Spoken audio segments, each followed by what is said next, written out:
এখন কিছু লোক হচ্ছে 24-এর ব্যবসায়ী। তো এই সরকার কিন্তু 24-এর এই যে কুক্ষিগত করা এই আন্দোলনটা কিন্তু ছিল সকল ছাত্র জনতার, কিন্তু আমরা বারবারই শুনি যে ছাত্র জনতা বলছে আমরা না হলে বিএনপি ক্ষমতায় আসতো না, আমাদের কারণে বিএনপি ক্ষমতায় আসে। কিন্তু আমরা তখনকার ভোকাল যদি শুনতাম তখন কিন্তু তারা বলছে যে রাজনীতি অংশ মানে সকল জনগণ আপনারা আমাদের মা, আপনারা আমাদের বোন, সবাই আপনারা রাস্তায় নেমে আসুন, আপনারা ছাড়া আমরা পারতেছি না, আমরা আপনাদেরই সন্তান। কিন্তু সেই যে গলার আওয়াজটা এখন কিন্তু অনেক বড় হয়ে গেছে। এখন দেখবেন সব জায়গায় চাঁদাবাজি, এই যে মব সন্ত্রাস কিন্তু আপনার 24-এর পরে এমনভাবে মব সন্ত্রাসটা শুরু হয়ে গেছে, মানে মানুষ কিন্তু নিরাপদ না। আবার এই যে আন্দোলনের শহর হয়েছিল, কিন্তু এটা কিন্তু একটা ইউনূসের, আমি তো মনে হইব যে ডক্টর ইউনূসের সৃষ্টি ছিল এই আন্দোলনগুলো। আপনি এখন কি রাস্তাঘাটে আন্দোলন দেখতে পান?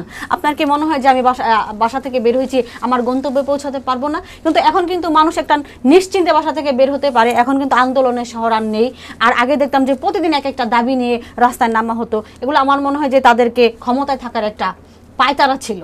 হ্যাঁ, এই সরকার সবসময় জুলাইয়ের পক্ষে ছিল এবং তারেক রহমানও কিন্তু জুলাইদেরকে নিয়ে একবার বসেছে, তাদেরকে যে